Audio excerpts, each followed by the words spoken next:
kind of institution it had never, ever assisted before. I doubt that. I doubt the crises that we had seen throughout the years, the little mini crises.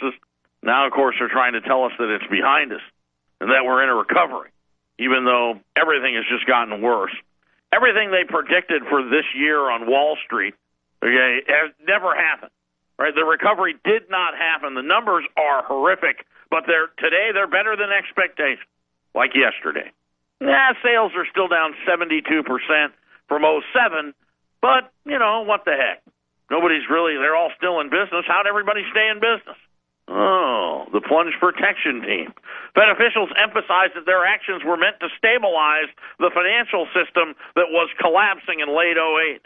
But the extent of the lending to the banks and the generous terms of those deals have now heightened political peril for the central bank that's already under the gun for a wide range of actions, including the $600 billion bond buys. But trust me, the European central bank's doing the very same thing this morning with Portugal and Ireland and Spain as we speak. The American people are now learning of the incredible and jaw-dropping details of the Fed's multi-trillion-dollar bailout of Wall Street and corporate America, said Senator Bernard Sanders, a longtime Fed critic, whose provision in the Wall Street regulatory overhaul requires these new disclosures. Perhaps most surprising is the massive sums that went to bail out foreign and private banks and corporations. As a result so far of this disclosures, other members of Congress and I will be taking a very extensive look at all the aspects of how the Federal Reserve functions. Now, in case you missed it, and again, this is just coming in very, very slowly, but some of the money, just some of it, besides, everybody. I mean, every stock company, every company that issued stock got bailed out. And you can tell the ones that didn't, the ones that don't issue stock, all the builders, drywall companies, electricians, out here, they're all gone. The ones and restaurants, they're all gone. The one that issued stock, they're all still there. How can that be? What? Citigroup got $2.2 trillion. Now, stop and think for 1 second. Now, remember the $787 billion bailout that, this is massive. Yes, we're going to make money on it. Well, it turns out we only lost a little. But the Fed shoveled $2.2 trillion to Citigroup, followed by Merrill Lynch. They got $2.1 trillion. That's how you can afford to buy a $150,000 toilet in the executive office. Morgan Stanley got $2 trillion. What? Bank of America, $1.1 trillion. Bear Stearns, they got $960 billion. Couldn't make it. Goldman Sachs got $620 billion. J.P. Morgan Chase, $260 billion. Wells Fargo only got $150 billion. Many of the individual loans they took were worth billions and had short durations and were paid back and renewed many times.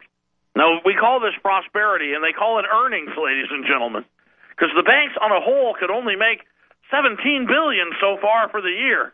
That's not too bad, considering they got about $10 trillion between them. The numbers are staggering. And why? Why do we bail this out?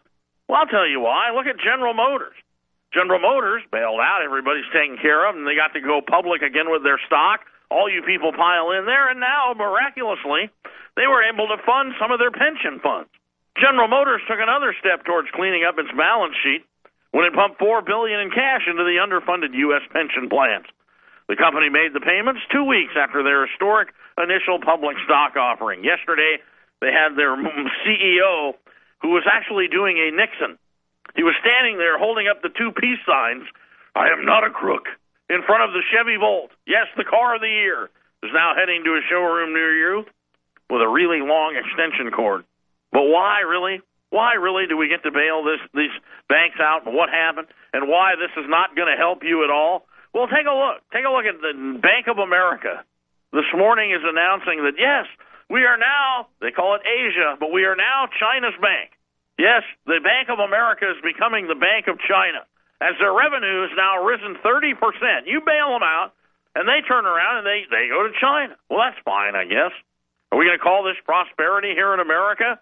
They're loaning people money for motorcycles and scooters and new oxens and maybe loan on some rice fields over there, and they're doing business. Here, you want to build what? A hotel? No, why? There's already 10 empty next to you. Just buy one of those.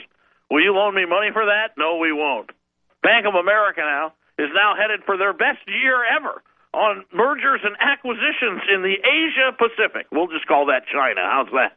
Their best year since '05, arranging initial public offerings since '07. That's good. They should get a couple $1 trillion so they can go to China and loan them money.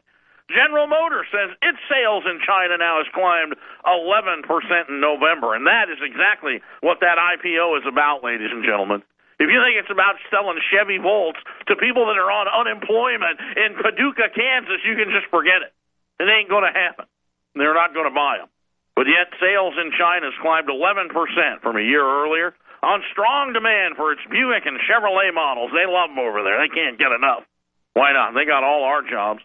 They got everything, that we used to be able to put kids through school in Ohio State, Michigan State, people working in the UAW, auto line, steel workers, you name it. They're all gone. They're over there now working for nothing.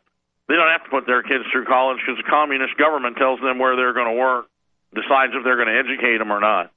GM said today that 196,990 vehicles sold by GM and its venture in China set a monthly record as the company's 2010 sales in the world's biggest vehicle market now, shot past the 2 million mark. In this season of hope, I'd like to add and maybe sprinkle in a little myself. I would like to hope that the country that we got to grow up in, or I was lucky enough to grow up in the 60s, maybe the 70s, and some of the 80s, but certainly by NAFTA and GATT and Bill Clinton and Madeleine Albright and Mickey Cantor, they had given it all away, and now we've just watched the complete go full circle as Americans now are standing in line waiting for the season of hope here, hoping that they extend their unemployment checks. Otherwise, 2 million people by Christmas Day will be out of any type of income stream. And you wonder as what the effects will have here. Because as we all know, a lot of people would love to roll up their sleeves and bootstraps and get back to work. But really, the last manufacturing job in America was home building. Was the last one to speak of, right? And obviously, well, you look at who was doing the work here. The mass migration of people coming over the border were doing probably 60 or 70% of all the work here in Arizona and the southern states. But you're looking at it today as a manufacturing job, and it's gone as well. So while all this was going on, asset appreciation was covering up everything. First, of course, it was, the tech stock miracle and Wall Street and trading and day trading covered up the fact that, well, little by little, we were giving our companies tax breaks to go to China. Well, first it was Mexico and the Maquiladores, and then they figured out that, well, the Chinese will work cheaper, and they actually shut the factories down in Mexico, put a postage stamp on them, and mailed them off to Asia. And nobody cared. I do remember seeing a commercial for U.S. textile mills with a little girl talking to her mommy, why is Daddy out of work? Because people don't buy American-made. And they used to run the ads, buy American-made clothes. Look for the Made in America tag. Remember that? That was in the 90s, ladies and gentlemen. Look for the Made in America tag. Today, get in on GM's new IPO because they're going to sell cars in China. Bail out Bank of America because they're going to loan money to China. It doesn't end there. Starbucks says it's going to triple the number of its cafes. Hey, I like that. They reported earnings. Their stock's up today. Here in America, no, they're closing stores in America. That's how they beat the street. They are going to triple their numbers of cafes. Where else? In China. My dad used to go, this place looks like a Chinese fire drill. Of course, we have seen the Chinese traffic jams that last now for weeks or months. There might still be one going on somewhere. And I wonder what the traffic jam with people on Starbucks is. Morgan Stanley, how much money did they get? Nobody knows. Why? Morgan Stanley now has received Chinese government approval to sell 34.3% of its stake in China International Capital Corp. to the country's top investment bank, paving the way for the U.S. group to set up a fresh venture in the country. Yes, they're going to go public over there in China. Caterpillar, everybody. They're all going. Well, in this season of hope, I hope someday we all want it back. Oh, we want it back. Everything that everybody used to owe us money, we now owe everybody money.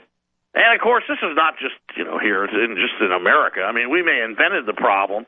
We may have been the ones who perfected it. We may have been the ones who exported it. And now the very same people that sat in the boardrooms that engineered this whole economic collapse are now engineering the Great Recovery. All the politicians that sat on all the